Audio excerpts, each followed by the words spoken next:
gives me more hope because I do know the commitment of President Trump. And his commitment is that we don't leave our men behind. I want to thank you all for being here today.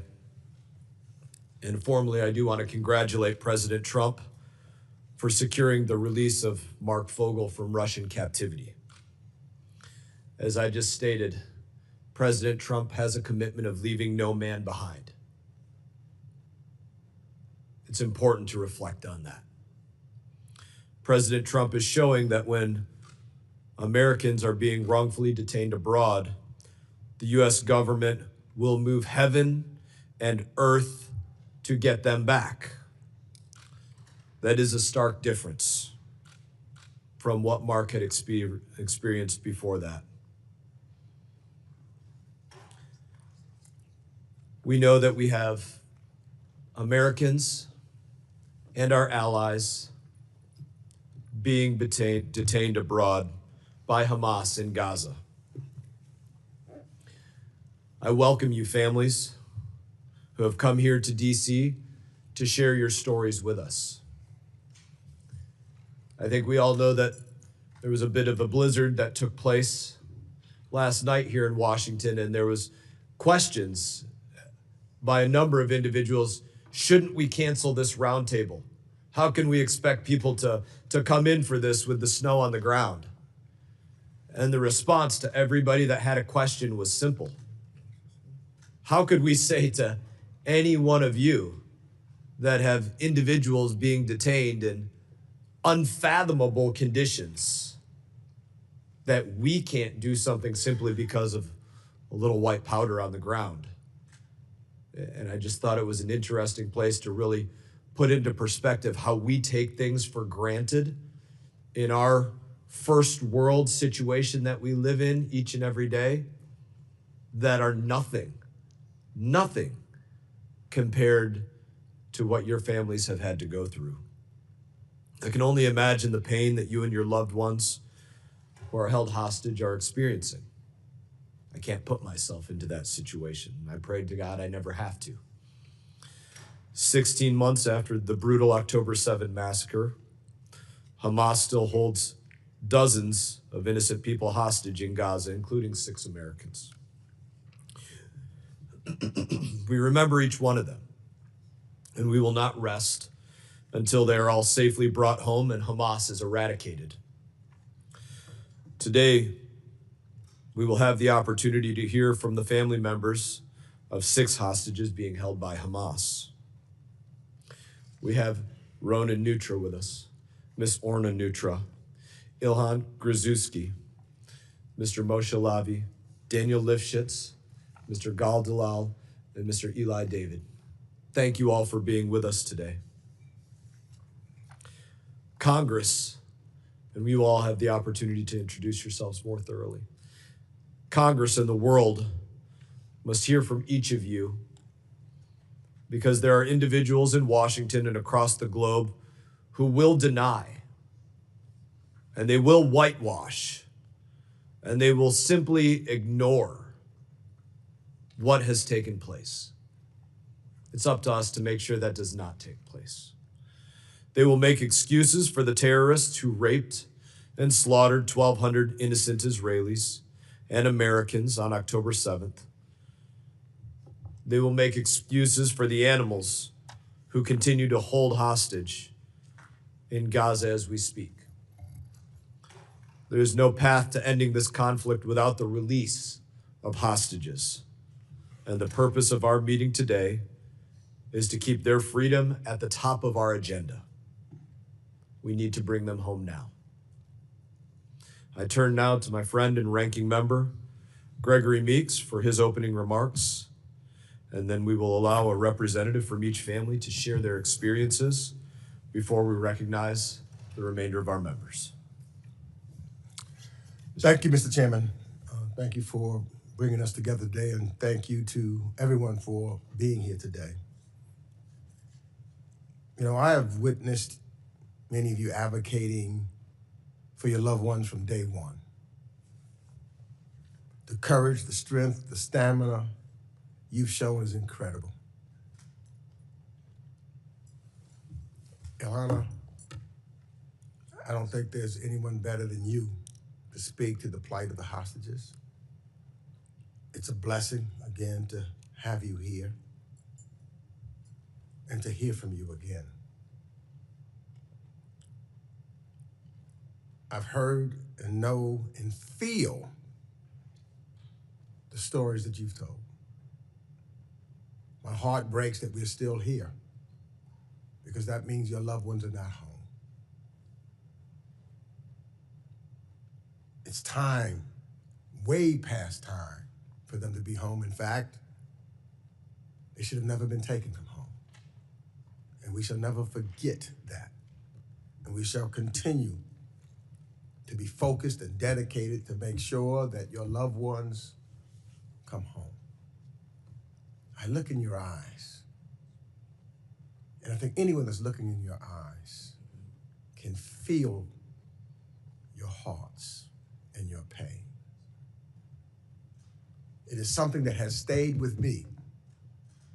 Fact of the matter, it never leaves me. Every day, I'm looking to see whether or not this ceasefire will hold and your loved ones will be brought home. Focused on making sure. In fact, that's questions that I ask all the time, saying, what did we do? And every time we have these conversations among ourselves, one of the first things we bring up is get the hostages home. A lot that we need to do. But the first thing that we need to do is to make sure that we get the hostages home. And so some of us are here, some are new members of Congress. They need to hear your stories.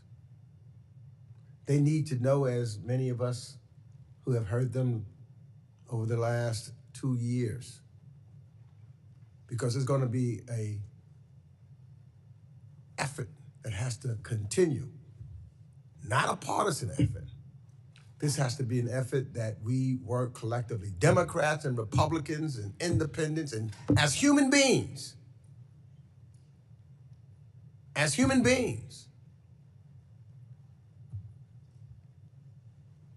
we can't stop until your loved ones are home. We can't get distracted. We can't let noise come and cloud them. What the first objective has to be,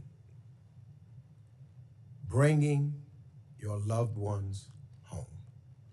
So I thank you, because I know that as difficult as it is for you to have to repeat your pain, it is important that you articulate your pain to any and all people that will listen, but especially to members of Congress and others, so that we can stay on our leaderships and move forward and try to get them home and make sure that peace can have a possibility. Thank you again, and I look forward to hearing from each and every one of you and let you know that my prayers and my heart is with each and every one of you. Words will never be enough. Never be enough. We will never forget and never stop working. And I yield back, Mr. Chairman. Thank you, Mr. Meeks. Ronan and Orna, can we begin with you two?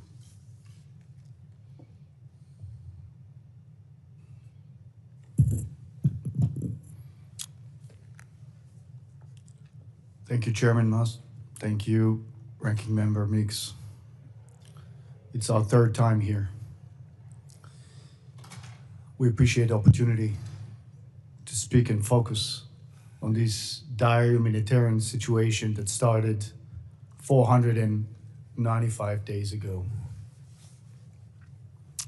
We are Orna and Ronan Neutra.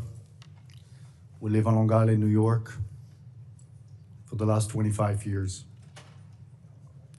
On day 422, a little over 2 months ago, our family was delivered the devastating news that Omer, our son, died in Hamas captivity on October 7. For 422 days, we prayed, we marched, we spoke, we've been everywhere. When we said Shiva, the customary 7 days of mourning, thousands of people came to pay their respects. The flag was flown at half-staff throughout New York. A New York congressman spoke about Omer and our fight to get him back here in Congress on the floor. It was heartwarming. President Trump called us and sent us a letter of condolences, and we so much appreciated that. To many, Omer was a symbol of the devastation caused by the events of October 7. Many who knew Omer personally shared with us the very profound ways Omer had influenced them, inspired them with his kindness, sense of humor, and tactful leadership. Both our boys, Omer and Daniel, who spoke here at the committee last year, grew on Long Island, New York, their childhood surrounded by a warm Jewish community. Omer was the center of every community he touched. He was the captain of his high school sports teams. He was the regional president of his youth group. He had a unique way of making everybody who talked to him feel like they were the most important persons on earth. After spending a year in Israel before college, deepening his bonds with the broader family and new friends, Omer felt he had a duty to protect the people in Israel and to serve in the IDF. And so he volunteered and joined. On October 7, Omer was a tank platoon commander and a first responder to the border invasion and rushed to the front to fight and save lives. After excruciating 422 days of endless worry for his safety, fighting and advocating for his release together with all the other hostage families, we were informed that Omer was killed on October 7. Within our devastation, we lost our hope to reunite with him alive. But Hamas, this terror organization, is holding him and his remains of 34 more murdered captives against any international law and any religious values and principles. Who does that? Since the last deal in late November 2023 that brought home over 100 women and children, we've been advocating for a deal that would bring the release of the rest of the hostages. We spoke on every stage, participating in meetings, and we've probably been in the White House over 20 times. And we appreciate that. After months of tireless work of the negotiators and President Trump's election, finally we started to see hostages coming out. A deal was signed, but it is fragile, and only a first phase has been agreed to. We trust that President Trump and his team will make sure that the release continues, among them six Americans that need to come home. And everybody else, all the hostages must come home. The first stage is bringing the remaining women, children, and elderly, and we have to make sure that all the other remaining 76 of them, our brothers, fathers, sons, our soldiers, and the remains, will all come home. We saw how starved and frail the three remaining hostages, returning hostages, came out this weekend. They are tortured in the tunnels. It is urgent. We must make sure that the deceased are returned respectfully for their families for an honorable final resting place. Our son Omer chose to put his life at risk to save thousands of others. We owe it to him to rescue the people he gave his life to and bring him home so we can get our own closure. Thank you. Thank you, Ronan. Ilana, will you share with us next?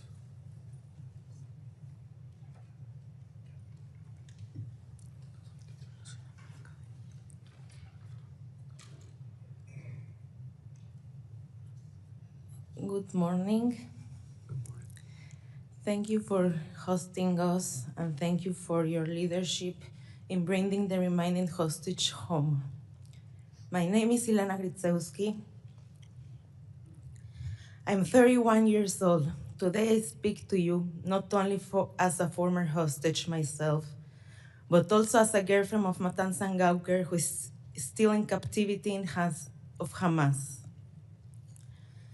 On October 7 at 6:30 a.m., when the sirens start, I was already awake, sitting on the couch with my coffee in my home in Kibbutz Nir Oz, near the Gaza border. I ran to our bomb shelter, brought the dog inside, and I screamed for my boyfriend Matan.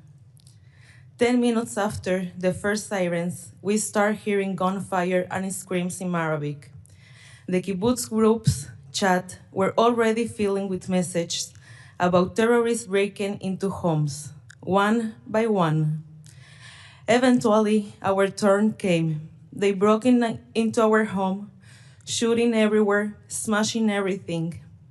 Matan and I jumped out the window, trying to save our life by running in different directions. I was so paralyzed by fear that I frozen and started hiding outside behind a cabinet. Then I felt a strong yank on my hair, a knee streak on my stomach, and they dragged me across the floor. They threw me against a wall and gave me 7 guns, RPG, and grenades at me. The only thought running through my head was, why does my family have to see me die like this? After threats, beatings, and more dragging, they threw me into a motorcycle and put me a plastic hood over my head. I had no idea what happened to Matan. On the way to Gaza, they keep beating me because for them, I was a prize. They also start touching me everywhere, and at that point, on the motorcycle, I passed out. Physically and mentally, couldn't handle it anymore. I guess my body preferred to shut down. I wake up in some ruined house, lying on rocks, surrounded by Hamas terrorists. I was suffering for a fractured jaw, a broken pelvis, ear damage for explosion, and a burning leg. And that was not everything. I was also on my period when they kicked me. Try ask Hamas terrorists for a sanitary pad when you can't even move because of your injuries. On the first day, many people came to see me, to play mind games. One of them fixed it on me. He told me I will never leave, that I was beautiful, that we were going to marry and have children.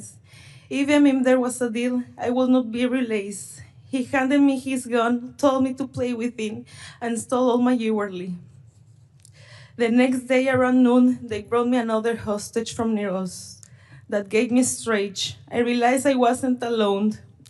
We looked out for each other. After a week, they moved us to a different place. I found myself walking through Gaza streets, holding the terrorist's hand if I were his wife. This time they took us to a filthy house infested for cockroach. We slept on the floor with a twin mattress that wasn't a really mattress. We spent about 40 days there, with barely any food, almost no water, constant psychological terror. In 55 days in captivity, I lost 24 pounds. They did not give me any medicine. No doctors came to see me, even though I told them that I was suffering from colitis and anemia. The terrorists detected everything. When we can speak, when we could go to the bathroom, when we could get up, they wake up in the middle of the night for make us interrogations. From the moment I was captured, 2 wars were with me all the time. They did not wear Hamas uniform. They dressed like civilians. They told me that one of them is a math teacher and the other one is a lawyer. For 50 days, they make sure I could not escape. They told us all the time that we are going to be hostage for 5 or even 10 years. About 4 days before my release, someone knocked on the door. We wake up terrified, thinking we're going to be included in the deal. But they came to tell us we are going to home. They changed our clothes, moved us, and prepared us to leave. But it was a lie. They transferred us to a hospital, where we meet a third hostage. The next morning around 10 a.m., they told us again that we are going home. They moved us to another room, braved us, shaking us, gave us supplies, and told us to get into a car waiting outside. But instead of taking us to freedom, they take us to a tunnel. There we saw more hostage, some whom were my friends from kibbutz near us. I saw Eitan Oren with David Cunho, there who still remain in hands on Hamas. I was only then in the tunnels, after more than 50 days, that I found out that my boyfriend Matan was also a hostage. Just a short distance away, but I couldn't reach him. I begged the terrorists to let me see him, but they say later. The next day they told me I was leaving. I refused. I want to see Matan. I knew that if I would leave, my soul would be remain in Gaza, but they didn't let me stay. So I left with a hole in my heart, promised my friends I will do everything in my power to bring them home. And now I'm keeping that promise. Please, help bring Matan home. President Trump is doing everything in his power to demand the release of all hostages. We are so grateful for that. Please stand behind me. Please leave all the hostages back home. I want to be able to be in my reality. I know with this step flip away, I can get my boyfriend in a bag. I don't want that. I want to be able to be in reality, to get married, to get children. No, I did have to ask all the day why I'm here, but they know. We are all humans with the same rights. We all have family waiting here. Why I'm different, why I'm here, but no. I want to be a bakery again. I want to be able to try to rebuild a life after this hell. And in the only way I can be able to do that is when all hostages come home. So I didn't ask why I'm here, then they know. I don't want to bring my boyfriend in a bag. I want to be able to be behind in the promise that I did it to my friend that I went to return alive. Thank you. Thank you, Alana. Moshe?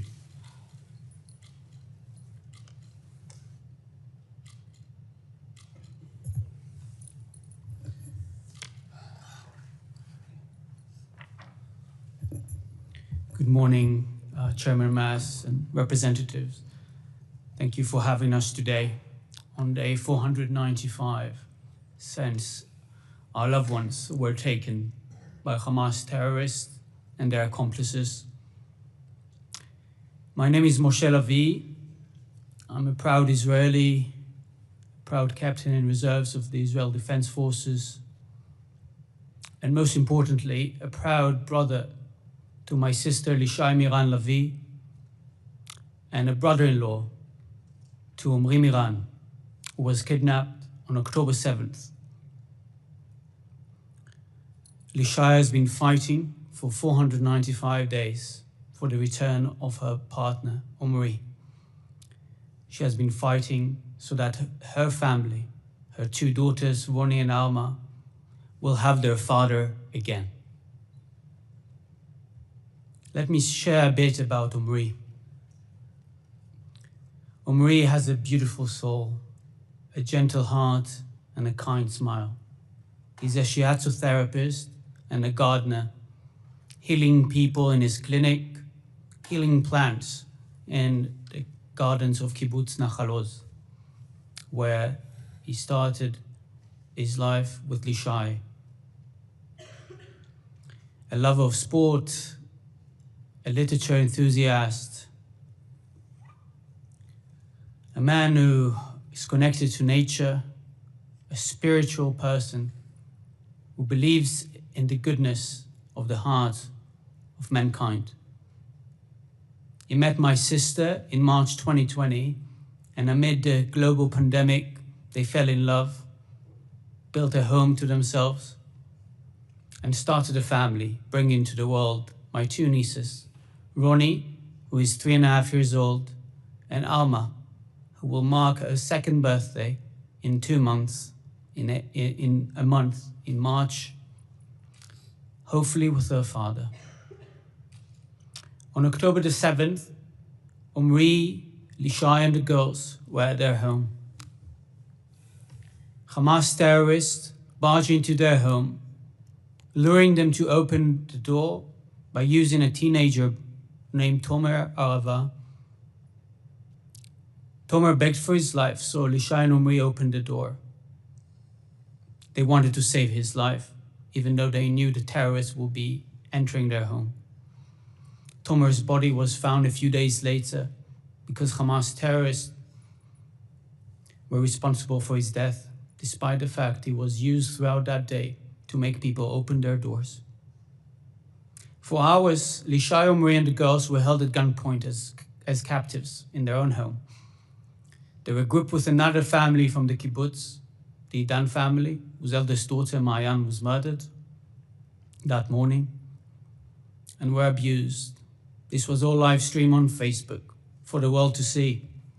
And despite there are naysayers today who are denying the atrocities of October 7th, we have plenty of footage, plenty of videos to showcase to the world of the atrocities Hamas committed that day. Hamas and their accomplices, including civilians, who entered the kibbutzim and the towns of southern Israel, where I grew up, and ravaged them, burning houses with people in them, raping women, killing and injuring countless people.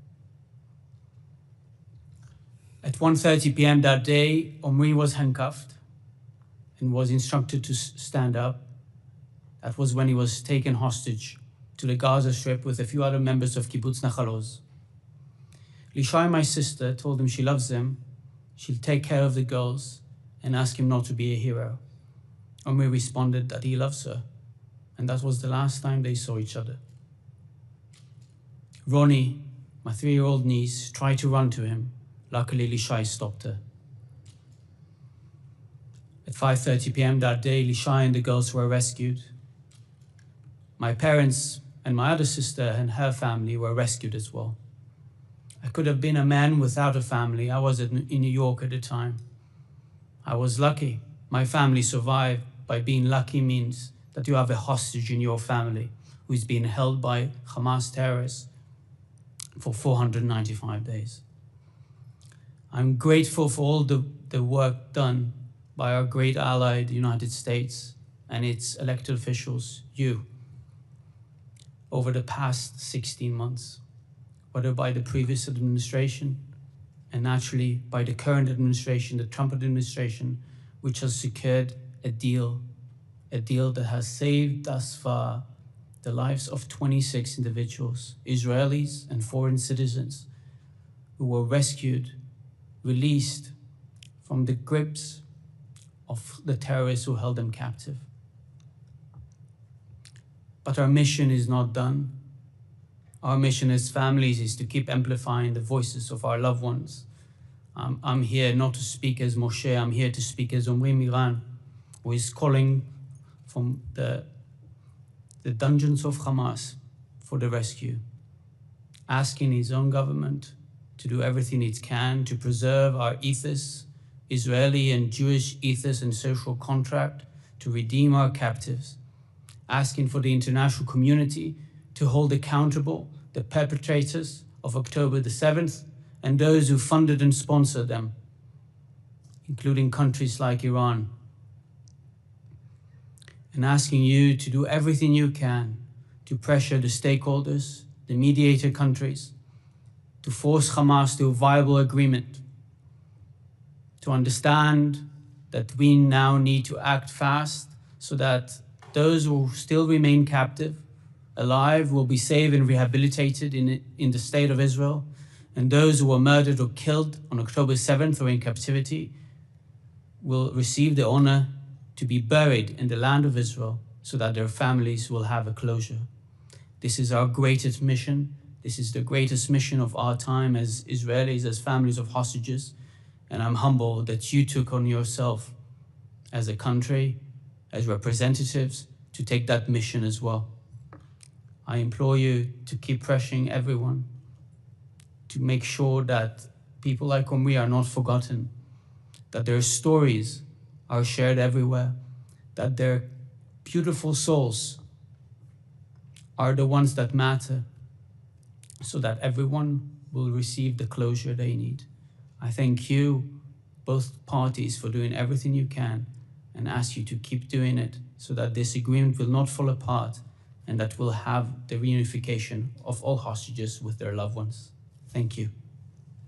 Thank you, Moshe. Daniel.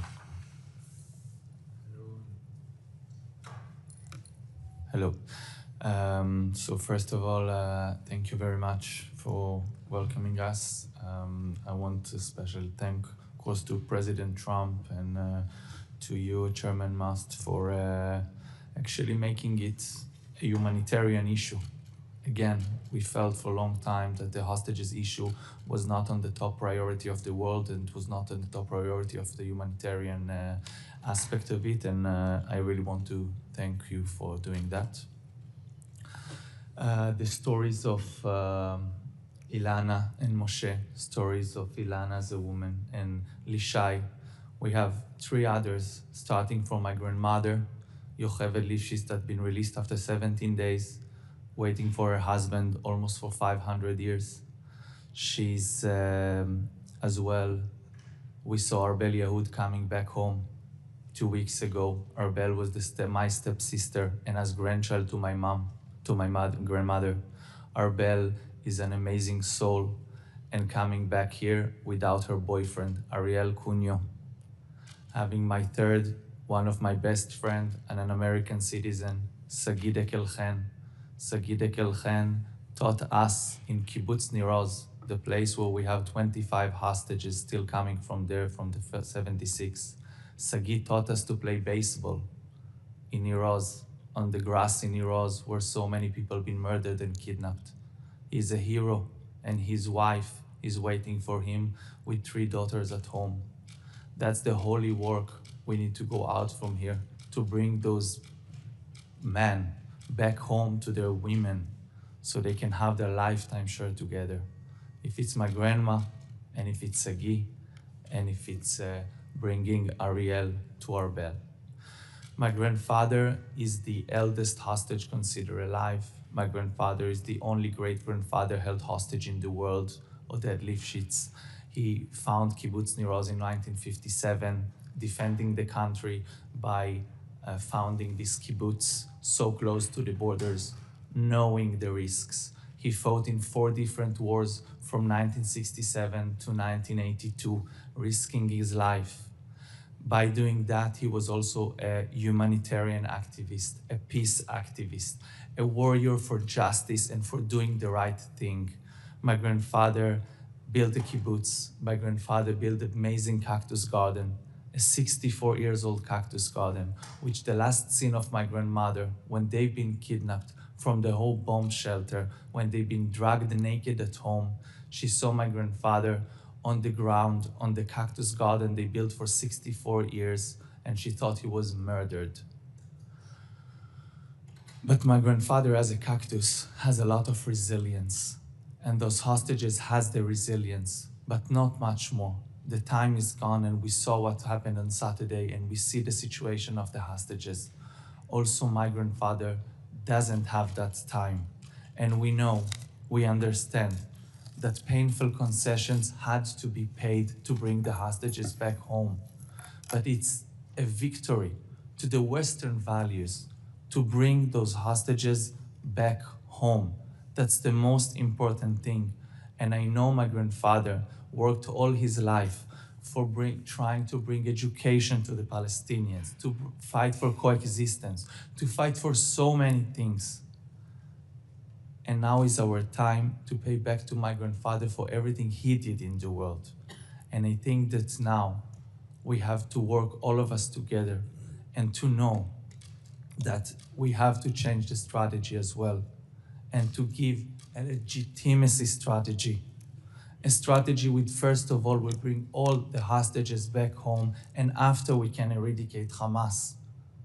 We can do it from the outside, and we can do it for them, because the victory that all of you, together with us, will make together is to bring those hostages back home, to bring Sagidek Elchen home, to bring my grandfather back home to his grandmother, to bring Matan to Ilana, and to bring Ishai home. We beg you and stand here to tell you the victory of Israel is to bring the hostages back home. After we will eradicate Hamas, after we will make everything possible, you can dry them out. You cannot bring the humanitarian aid inside, and you can bring an short expiry day humanitarian aid to not make Hamas collect. You can stop the money going inside. You can do many things, but we will not be able to save their lives if we will not work fast and do it now. So we ask you, be with us. After that will be the steps for the future, for peace and for everything. That's also my grandfather will and what he's coming here to ask from you, because I'm here for my grandfather, for the future of Kibbutz Nir Oz, for the future in Israel, and for the future of the Western Valley. Thank you very much. Thank you, Daniel. Gal. Hello, everyone, and good morning. Thank you for hosting us. I'm deeply grateful for your support and for your time. For almost a year and a half, we families have done everything we can to bring our beloved families member back home. Today, we're here to tell you their stories. Thank you for your support and ask you to keep doing everything within your considerable power to ensure the release of all hostages being held in Gaza. My name is Gal, and I am survivor of the Nova Festival. But mostly, I am Gal, the older brother of Guy Gilboa Dalal, who was kidnapped at the Nova Festival, taken hostage by terrorists, and been held in tunnels of Gaza ever since. I am older than Guy by 7 years, yet he is my best friend. He is a brilliant guitar player and has deep love to the Japanese culture. He was learning to read, write, and speak Japanese, and his dream is to travel to Japan and experience the sakura season. On October 7th, Guy attended the Nova Festival with his 3 best friends, Ron, Idan, and Evyatar David. Yeah. Evyatar's brother is here, Eli. He will also tell his story. Evyatar is Guy's childhood best friend. Tragically, like so many others, Ron and Idan were brutally murdered. Their spirits are a blessing to us today. Guy, along his best friend Evyatar, was kidnapped by terrorists and taken to Gaza.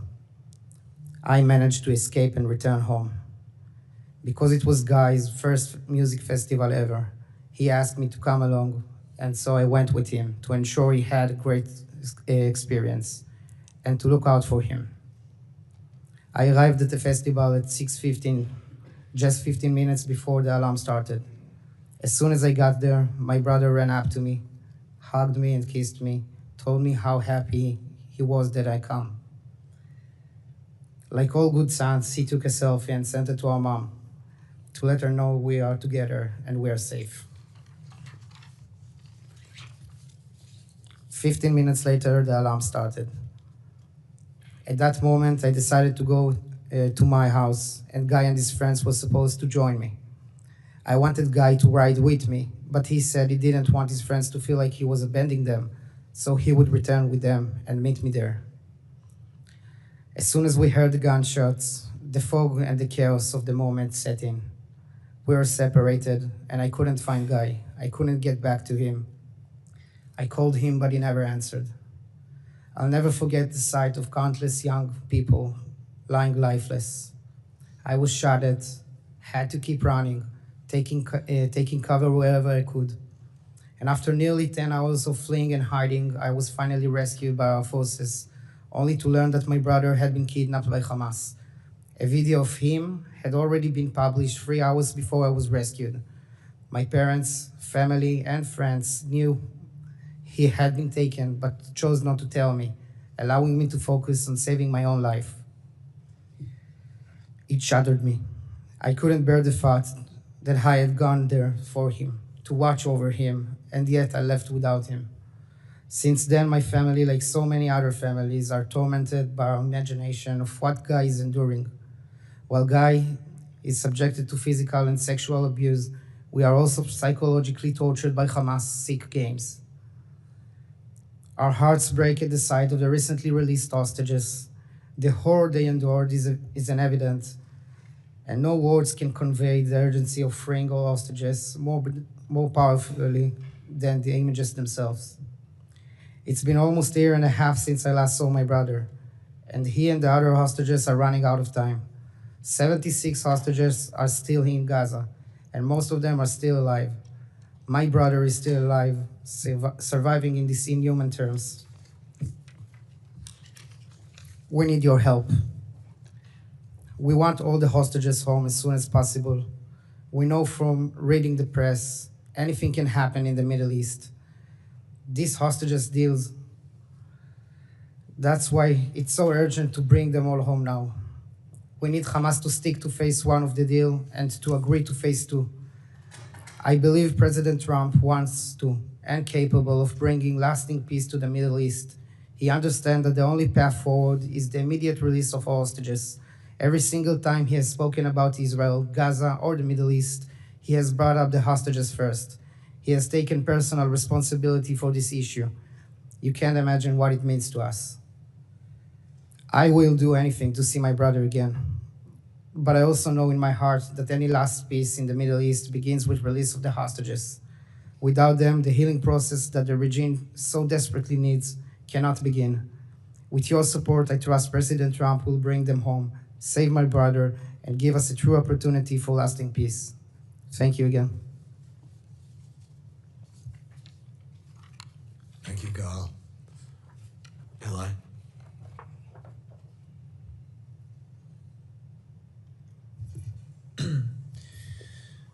Good morning. Good morning. My name is Eli David, and my brother, Eviatar, has been held hostage by Hamas for over 419 unbearable days. For almost 500 days, my family has lived in a painful, endless wait, hoping for news, for progress, for the moment we can finally bring him home. Every day that passes without him is another day of uncertainty, of anguish, of time stolen from his life. I want to express my deep gratitude to President Trump for his leadership and for his commitment to bringing our loved ones home. The recent release of hostages is proof that determined action makes a difference. That when leaders stand firm and prioritize this humanitarian crisis, lives can be saved. We've seen progress, and for that, we are thankful. But we are not there yet. This first stage is a crucial step forward, but 76 hostages are still waiting in captivity, and their return must remain a top priority. Every one of them has a family, desperate to hold them again. Every one of them deserves to come home. In the past few weeks, we've seen 21 hostages reuniting with their families. A moment of relief and hope for all of us. Each return is a gift, a reminder that bringing them home is possible. But my brother, Eviatar, is still not among them. He was kidnapped as a civilian from the Nova Festival together with his best friend, Guy Gilboa Dalal. Both taken in an instant from the life they knew. While we celebrate those who have made it back, we cannot lose sight of those who remain. The mission is not over until every hostage is home. My brother was 22 when he was kidnapped. Now he's 24. He's the kindest person I know. He's an amazing guitar player. We play music every week. And I miss him so much. The second stage of this deal cannot wait. The lives and honor of 76 people are hanging in the balance, and we must ensure that we keep moving forward. We cannot afford to let momentum fade. We cannot accept delays. Every day that passes makes the suffering worse, and our determination to bring them back must only grow stronger. I trust President Trump can help get us there. His leadership has already brought hostages back, and I trust that with his continued efforts, we can reach the next stage of this agreement. The families of the hostages are counting on the world to stay engaged, to keep up the pressure, and to make sure this mission is completed. To everyone in a position of influence, President Trump, Prime Minister Netanyahu, members of this committee, and all those working behind the scenes, please continue pushing forward. This is not just a diplomatic challenge, it is a moral mission. We must see this through until every last hostage, both the living and those murdered, are returned home where they belong. We remain hopeful and steadfast. We will not stop speaking, we will not stop advocating, and we will not stop fighting until Eviatar and all 75 other hostages are back in the arms of their families. Thank you. Thank you, Ilan. Again, we just don't have the ability to know exactly how you feel, but thank you for helping to give us a glimpse of what life has been like. It helps us all to better understand and to be able to place ourselves in these situations that nobody ever wants to be in. So thank you for sharing with us, for sharing with the world. We're going to alternate from left to right to ask a few questions, learn a little bit more. I'm going to begin with my colleague, Representative Kim. We'll start with you. We'll start with Representative Kim. I didn't mean to hit you while you were standing up. My apologies. And then we'll alternate back to this side.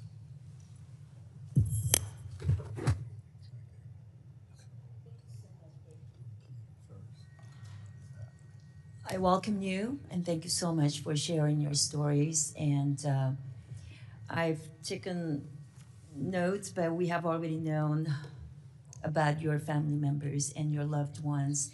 And so I just want to echo the commitments that our Chairman Mast and our ranking member and the colleagues here today are making, and that we will not rest until all hostages remains,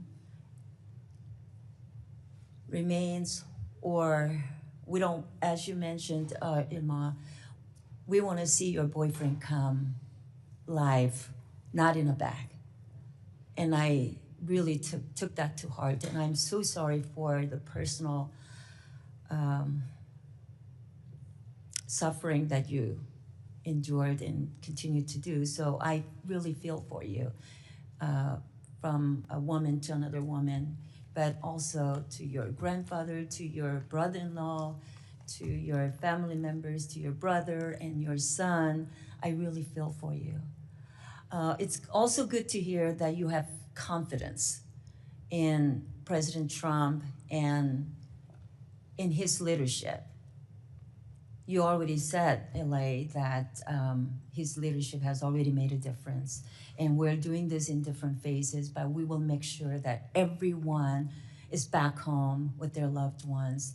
And we will not rest, and we'll provide the forum and the opportunity for you to speak out until everyone is back home.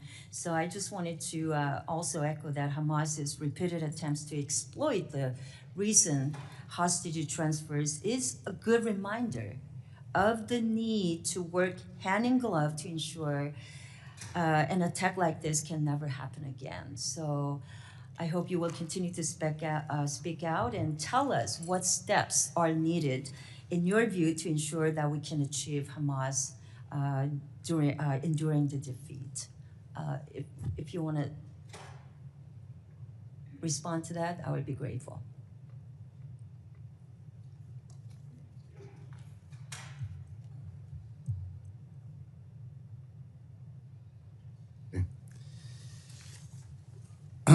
Thank you again. I think there are multiple areas that Congress can help. Probably the most important is to support President Trump administration in their efforts to bring our loved ones back home. We know how much they care. We know how much the people travel all over and do whatever they can, and they need all the support from Congress. So that's a first. The second, from our perspective, there are some economical sanctions that should be put on any charity organization that support Hamas to this day, and we gotta block them. And we gotta make sure that Hamas is not getting any financial aid. And that's something that obviously is done through different countries. We keep on hearing that there's still ways that they're getting their funds. And both Hamas and Iran, their biggest supporter, should be blocked. And then from our perspective, we also feel that the Arab countries need to take action against Hamas and say loud and clear that even according to Islam, holding hostages remains is against any religious values, and they should call on Hamas on that. And Hamas should release immediately the remains of hostages taken and not use them as bargaining chips. That's against any religious value and any humanitarian law. So thank you. Thank you for taking this into consideration. Moshe. If I may add, and thank you for asking this. So as we mentioned, 21 hostages returned. There are still 76 who are held captive. And in this moment in time, the most important thing is, from elected officials, is to emphasize to whoever they speak, whether to other elected officials, whether to the administration or to the wider public, that the first mission we have in this war, and the most urgent one, is the release of the hostages. Anybody who studied history and war studies and served in the military know that there are urgent missions, short-term missions, and there are medium and long-term missions. Our medium and long-term mission is to ensure Hamas is dismantled alongside its accomplices, such as the Palestinian Islamic Jihad, ensure Gaza is a different place to the one it was on October the 6th, ruled by Hamas as a ruthless Islamist authoritarian quasi-state. But in the short term, the only thing we can do right now as a key to stabilize the region is to ensure all the hostages will return, those who are alive to rehabilitation and those who were murdered to be buried in the land of Israel. I was asked yesterday by an elected official who met the King of Jordan what I want him to ask the King. And like Ronen said, what we ask the international community and the Arab countries is that they'll learn not just to say no to proposals, but to say what they can do. What is their proposal on the table? And I saw President Trump yesterday meeting the King of Jordan and emphasizing to him, you need to bring us a plan. If you don't, we're not coming on board to our plan. And it seems that he heard that message. I implore you to make sure we pressure international stakeholders. I felt that in the past, including the previous administration, those regimes were not held accountable and were not pushed to the corner in order to provide us, victims of Hamas atrocities, and those are Israelis and Palestinians. Palestinians are also victims of Hamas, to give answers. Let's make sure that the hostages remain on top of mind and that we can see an end to this ongoing tragedy and a vision for a better Middle East in the long term. Thank you. Representative Keating. Thank you so much, and thank you for being here. For some of you, it's 3 times I've met you and talked with you.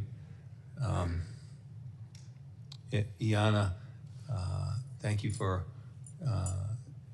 telling us and the courage you had telling us what it was actually like in captivity.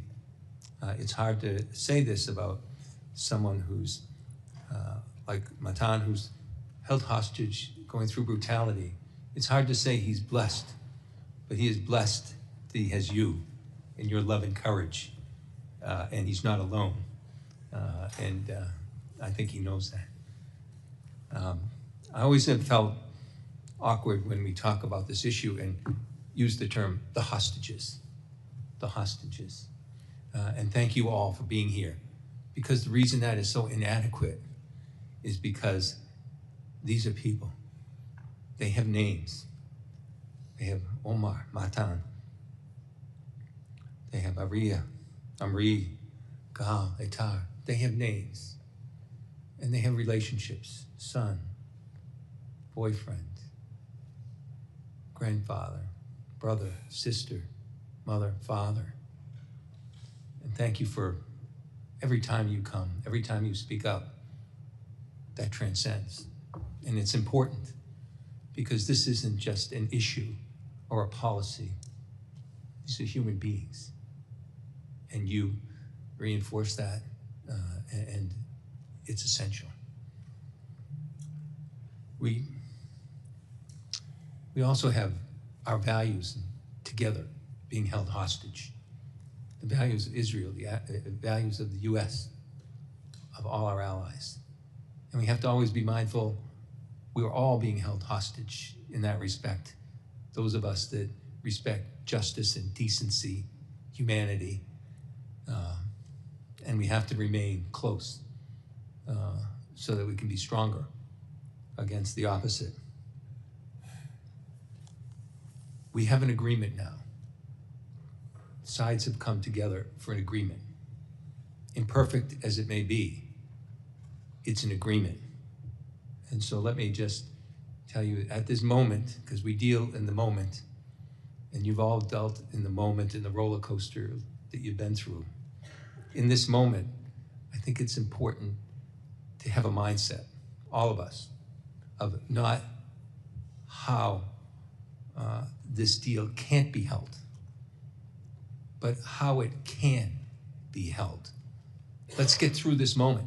Let's both sides work together to just get this imperfect deal through, so the hostages, so the individuals will be released and brought home to their loved ones.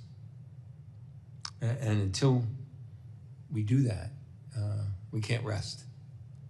So that is the mindset, I think, of all of us here. It was a difficult agreement. Democrats and Republicans all working together on both sides, because it's not a partisan issue. It's a human issue. And your presence here is so important to reinforce it. And I just want to thank you for continuing doing something that you didn't sign up for, something that was thrust upon you inhumanly, and something that I trust we can bring to an end, at least in this moment. Thank you. Thank you, Representative Keating. Representative King. Thank you, Mr. Chairman. Thank you for being here and sharing your stories and your loved ones' stories. It's extraordinarily important, not only on October 7th, but in the 495 days since, that you share those stories on every platform that is available so we can continue to show the atrocities that Hamas continues to commit, the fact that Iran is supporting Hamas each and every day and is the head of the snake. We need to hold the terrorists accountable who masterminded the October 7th attacks. And can you please talk to us about how we ensure that the global organizations that over the course of the last 495 days have not raised their voices, have not held Hamas or Iran accountable. What can we as members of Congress or people who care about your families and your loved ones do to ensure that we have a safe and immediate return and a global effort to make sure that hostages are not taken in the future? I think what you raised is very important. I think the first step of doing that is, one second, putting all those organizations aside and focusing on the mission of bringing the hostages back home. After the hostages will be home, it will be much easier to eradicate Hamas. And as you all know, it's much easier to dry out a place or fight in a war while you don't have hostages there. I think the US government is doing great work in putting the hostages situation on the top priority. I'm sure as well that we saw this week Khalil al-Khayam meeting with the Hamas terrorists in Iran. So for sure that wasn't a help. You should just emphasize the Iran accountability for that. Make more pressure in Qatar that if they are not making a deal, they've been arrested, you dry out their money. Make sure that into Gaza is not going inside humanitarian aid, which has a long expiry date, because then Hamas cannot gain power. And after that, make sure $1 is not going inside from any organization. No banks are going to be rebuilt in Gaza, and no other way to bring money in. The rest of the organizations, I know you can do all the necessary work to make sure that they will do the right thing the next time.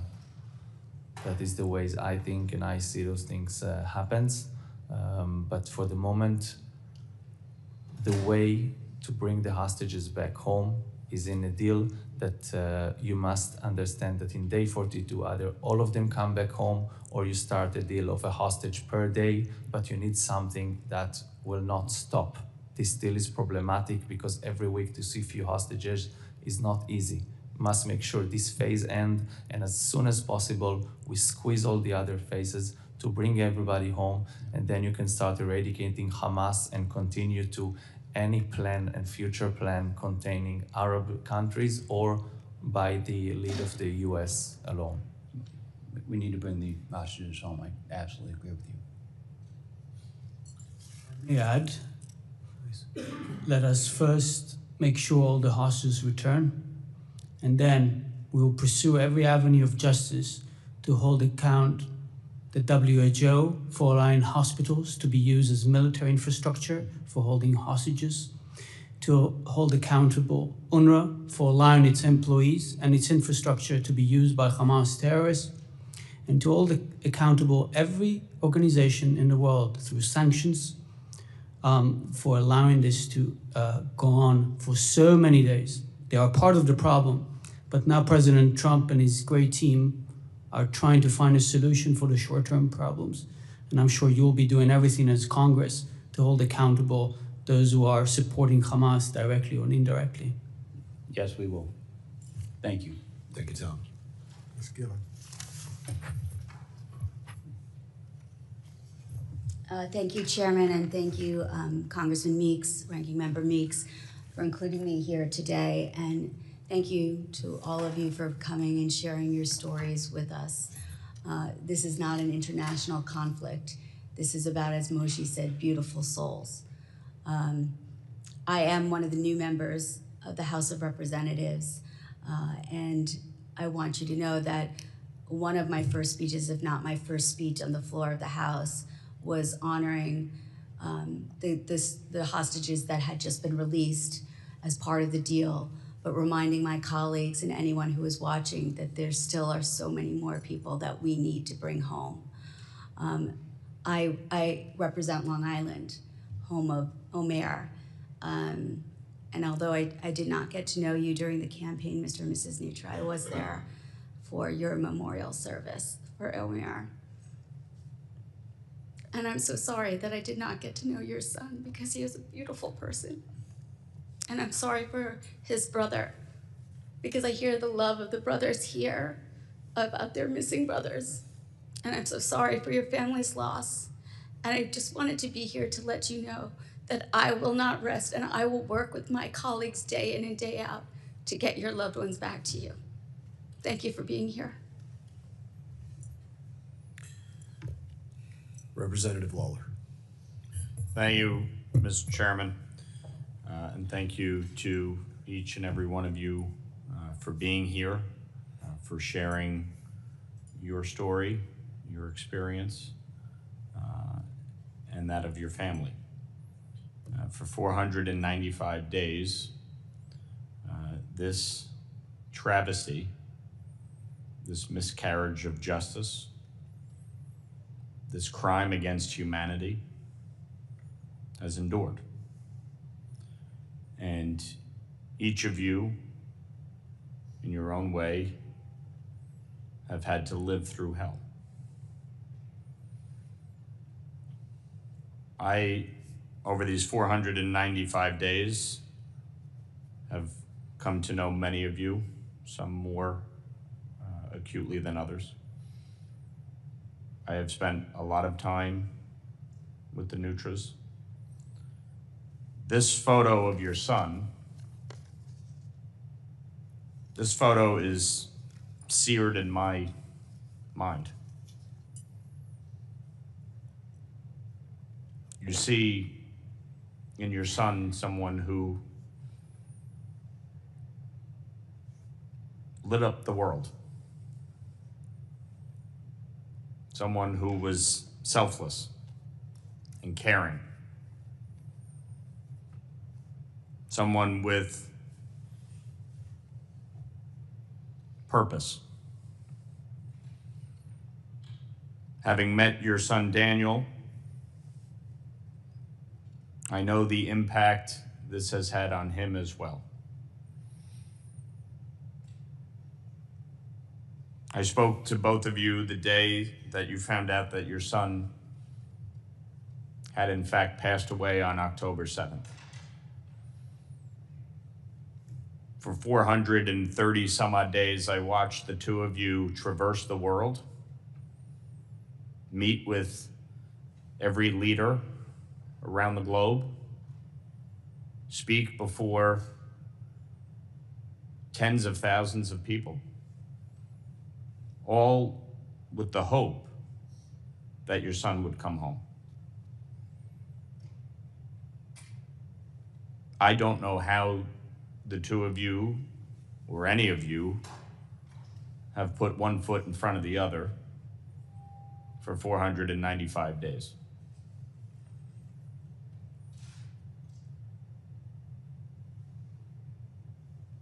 I think the travesty in all of this is that there should not be a single hostage remaining at this point. Whether living or deceased, everyone should have been returned home by now. And so what each of you are doing by continuing to put a face on this, by continuing to make this the priority, it is essential. Because there really can be no peace unless every single hostage is released. And that's before we even get to addressing what to do with Hamas.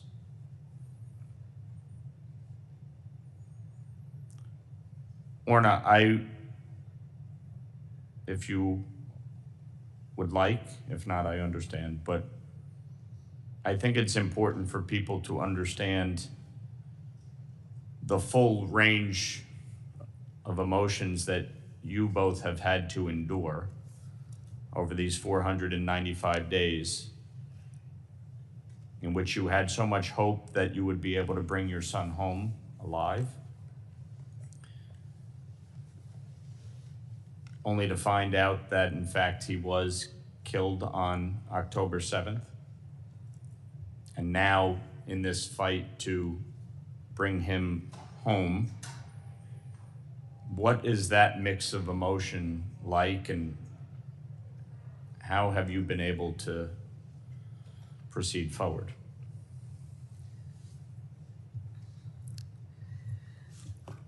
I first want to thank all the members of this committee, and I want to say that we are Israeli Americans, and we have been thankful for being just that, Israeli Americans over the past 16 months, proud Americans, because America has stood by our side, and people like you have been on our side and have been vocal. And what we know is that silence is complicity, and I can say that America has not been silent from the first moment. We have been in this terrorist attack since October 7th. It has not ended. And all the emotion and the range of emotion that Ilana described being exposed to in the 50 days, all the families, the hostages, of course, are bearing that, but the families on a different level are bearing that every day. This insane roller coaster of emotions, every statement that is made by a world leader, and the implications of that, what does that mean for the hostages, the hope on the one hand, and the despair when things aren't going according to plan, and the worry. And I know, for a fact that these past few weeks have been extremely excruciating as families are waiting to hear whether their loved ones are in fact coming back. And for us, of course, knowing that Omer will not come back. Not come back in the way that we were expecting him to come back and wanting him to come back. It's been devastating. But we continue what we're doing, because there's no way for the families to move forward before they're all back. And this is not just in speaking, it's true. Lives are stuck, and the whole region is stuck, and the state of Israel and the people are bleeding and are hurting and cannot move on. So as been stated here, before anything else, we need to bring them back. And I also want to say, to respond to the question about the different organizations, and this is the House Foreign Affairs Committee, and I think, going back to what I said before, America has not been silent, but many organizations and other world leaders and countries have been silent or has not spoken strongly enough against what is going on. And I know that last year, we spoke about this in the White House with the National Security Advisor. Said it does not make sense that only America is making so much noise. And a coalition was created for other world leaders to express condemnation for Hamas or to speak about the hostages coming home, but it's not enough. We don't hear those voices enough. I know a lot has been said about the American Red Cross, or the Worldwide Red Cross. They have not seen any of the hostages. They they present themselves as helpless in this situation where it's not up to them, but they also have a role in speaking up and saying that Hamas is not allowing them to see the hostages. Because the way this whole thing has been portrayed over the course of the past year is just insane.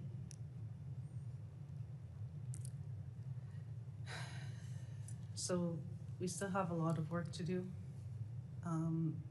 And there will be a lot of work to do in making sure that this doesn't happen again. But bringing back to the focus, we need to first bring them back. I just want to add a reminder, a quick reminder on the record. 45 Americans were murdered on October 7. 45 Americans. Where is the outrage? This is a big terrorist attack on Americans as well, not just on Israel. And we got to support these families. And I know, Representative Lawler, what you've done in that direction, we appreciate that, and it has to come to its final. And thank you, Brett, for everything you've been doing. All right. And still, again, 6 Americans there among the 76. Thank you. Thank you. Mr. Snyder. Thank you. In many ways, you leave us speechless. And you can see all of us struggling to find the words, which is why I want to thank you from the bottom of my heart for your courage to share your stories. I can't imagine the strength that it takes to be here and speak as you have, but to speak as you have been doing so for 495 days. You have carried the light of all the hostages, of your loved ones, but of the entire country of Israel. And it's a light for the world to see the truth. The truth is that Hamas invaded Israel on October 7th of 23 with genocidal intent. That Hamas took 250 people as hostage and continues to hold more than 70, 495 days later. That Hamas has time and again demonstrated, even in the obscene staging of the release the past couple of weeks of the hostages, that their intent remains the same: the destruction of Israel, the murder of Jews, the torture of those they still hold. It is clear, and you help us see that as long as Hamas controls Gaza, as long as Hamas can threaten Israel and Israelis, neither Palestinians nor Israelis can have peace. As you have talked about, Hamas must be destroyed. Its capacity to rain terror over Gaza and to threaten Israel must be eliminated before we can move towards that peace we all want. You have our promise. You've heard us say this. We are not going to rest until every one of your loved ones, until every hostage is home and united with their family. As President Trump and Prime Minister Netanyahu have emphasized, every hostage should come home immediately and without any conditions. That's where we should be. It's not where we are. And we need to, as we've discussed today, work to increase pressure on the international community, to bring pressure not just on Hamas, but on the interlocutors to force this issue. Again, you leave us almost speechless. Your courage, your strength gives us strength. And so I just want to say thank you. You have our commitment. To Alana and Daniel, I'm from Chicago. Chicago has made it our community has made it our personal commitment to help Nero's rebuild. Daniel, I took great comfort in you talking about rebuilding Nero's. And now I speak not as a member of Congress, but as a representative from Chicago and the Chicago Jewish community. We are going to do everything we can to be by your side as long as it takes to make sure Nero's and the beauty of Nero's and every community is restored and Israel's strength and the strength of Jewish people is established. Thank you very much. Thank you so much. Really appreciate it for all the help and support from the Federation of Chicago. Emphasizing we still have 25 hostages, only from Kibbutz Nir Oz, including saying here that Ilana saw the Cunio brothers, 2 brothers from 4, and Sagide Kelchen that I told you about. So thank you for the Chicago Federation. Most of the things what we need to do now is share everyone together, gather and help, releasing the hostages, and after that we will eradicate Hamas in all necessaries, as Nir Oz suffered. As you know, most on October 7, we lost 117 for 400 inhabitants. On that day, 41 were murdered, some bodies were kidnapped as well, and still 25 hostages. So we know what is pain, we know we want the revenge, and we want Hamas to be eradicated. The first thing we do now, do everything that the phase 1 will continue, and we will continue immediately to phase 2. And if we can squeeze everything together to 1 day on 42nd day, let's do all the pressure we need to do that to bring everyone home, and then the victory to the Western values. And after that, we'll eradicate Hamas, we'll eradicate terror, and we will fight the diplomatic jihad. We have so much to fight for, and we can have some painful concessions to bring now the hostages home. That's the first priority. Then we deal with everything else, and that will be also the future for Israel. And thank you very much. As the US, ended the World War II in 1945, and we have a country in Israel after that. Now, again, we have the US government and President Trump to help the Jewish people again from the scene that we saw on Saturday, and immediately squeeze it into a deal, because we know that if fighting will come back and war come back, it will take months, and that we cannot accept. Thank you very much again for all the support, and for the Chicago Federation. Thank you, Republican Schneider. Representative Self. Thank you, Mr. Chairman. I have a question for the world. What does never again mean to the world? You just mentioned 1945. Yes, Israel came into existence there in Tel Aviv. I've been in the Independence Hall. It's a moving place, your own Independence Hall. But what does never again mean to the world? And frankly, Hamas right now will be handled, I think. I'm a soldier, I'm a simple soldier. This is not war. What we saw on October the 7th is not war.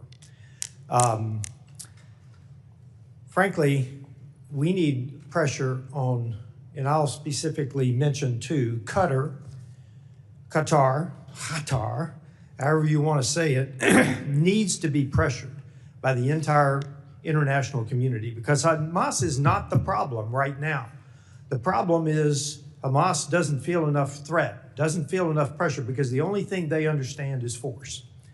So we need to be, as the US Congress, as the Trump administration, bringing more force against Hamas so that they release the hostages. And I'll also call out the UN, not only UNRWA, but UNIFIL in Lebanon. They all failed. They all failed. And when you look at the number of resolutions against Israel compared to the number of UN resolutions against the entire world, the rest of the entire world, you get an indication of they also need to feel the force of the civilized world. So I appreciate your stories. I cannot imagine. Sam Johnson held this seat that I hold today. He was in the Hanoi Hilton for almost 7 years. His body came back absolutely broken. You couldn't shake hands. You couldn't squeeze his hand. So this is not war, though. This is terrorism, and Hamas is holding out because they do not feel enough pressure. So I agree with you that the first mission in this is to get the hostages back, and that requires more force. I know you have a lot of hope in the agreement. I think we ought to be optimistic, but I think we ought to be realistic as well, because the first mission is to apply pressure, whether it be the agreement, if it holds. If it's not, force on Hamas to get the hostages back. With that, I yield back, Mr. Chair. Thank you, Representative Self. Mr. Latimer. Thank you, Mr. Chairman. Thank you, Mr. Ranking Member. I had the opportunity 6 weeks after October 7th of being in Israel, at Kibbutz Kfar Aza.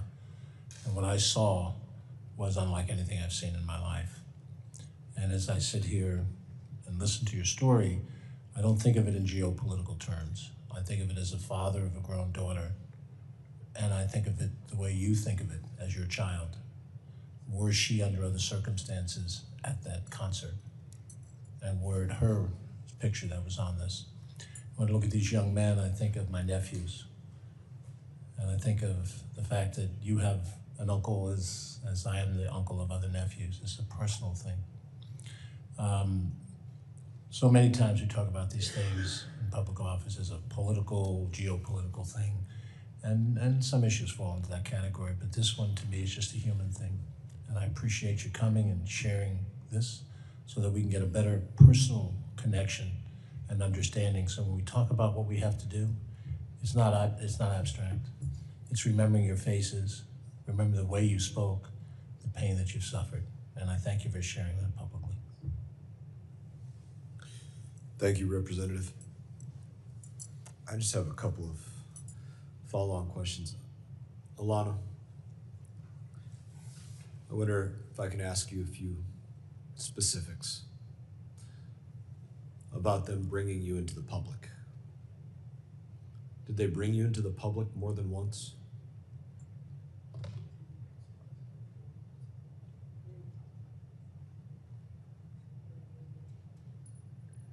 Yes, all the time I was taken to a different place. I also take a walk inside the hospital to get out. They take me to another houses, so I also was in the street. I was supposed all the time to all the people. When you were out and exposed to people, did you get the sense that everybody knew who you were, what you were? Did they make that obvious to everybody, or do you get the sense that they did not? There are people that they know, that they come to the door from the house to see the hostage, to see me. In the street, I all the time go with my eyes down, praying that no one knows that I'm a hostage, so they don't kill me or do something. And when you were in the public or in the hospital, or anytime that there was others around you that were not directly your captors, the whole of the area was your captor, but not immediately around you, was there ever anybody? No, in the hospital you go through all the people with Hamasnikim before and after you, so no one can get you. And we get in area, so they close you in a room. And you are alone with people in the room waiting, someone bring you food, water, take you to the bathroom. If no one is there, you need to do your needs in the basket, in the trash, in front of everyone. Thank you all for taking the time to share with us today. Representative Mast. Yes, please. I know that we heard from the recently returned hostages, the female soldiers, that they were being held part of the time in humanitarian area, and that people knew, and there was no one that offered any help or any consolation or any empathy or sympathy. And that's the same thing that I've heard as well. That's why I was very curious to know if your experience was the same. Right. Because it does speak about broader motivations, the reaction of all that know exactly who and what you are, and what their commitment is or is not, and where their allegiances lie. I can only say that I don't know, in their hearts, the people of Gaza, but for sure anyone there that is even against Hamas is being held captive too. Thank you, Orna. Representative Meeks, did you have anything you'd like to close with? I'll just close with thank you. I think it's important that everyone hears your voices and your story. And I also think that it's important, as all of you've indicated, that individuals speak up. Because this kind of human tragedy, every human being should speak up. Shouldn't be just individuals who may be from Israel. Shouldn't be just individuals who may be Jewish. Shouldn't be individuals who just may be Americans. Shouldn't be just individuals who may come from a different ethnic group. It should be everyone. And it should be a situation where we may not agree on everything all the time, but to hear your stories and to know of the reality of October the 7th, and to know that if good people do not speak up, it could happen to anybody, anywhere. It is with a deep, deep set of gratitude that I say to you that you have the courage to continue to come before us and tell your story. I'm saddened that you have to do it. And I'm saddened that someone is still held hostage or have lost their lives. But I will always speak up. Thank you for being here. I will echo that comment. Thank you for being here today. Thank you so much. Really appreciate. We want you just to remember that they are changed, starved, and eating crumbs off the floor. Do whatever it takes. Bring them home now. Please do. Thank you. Thank you.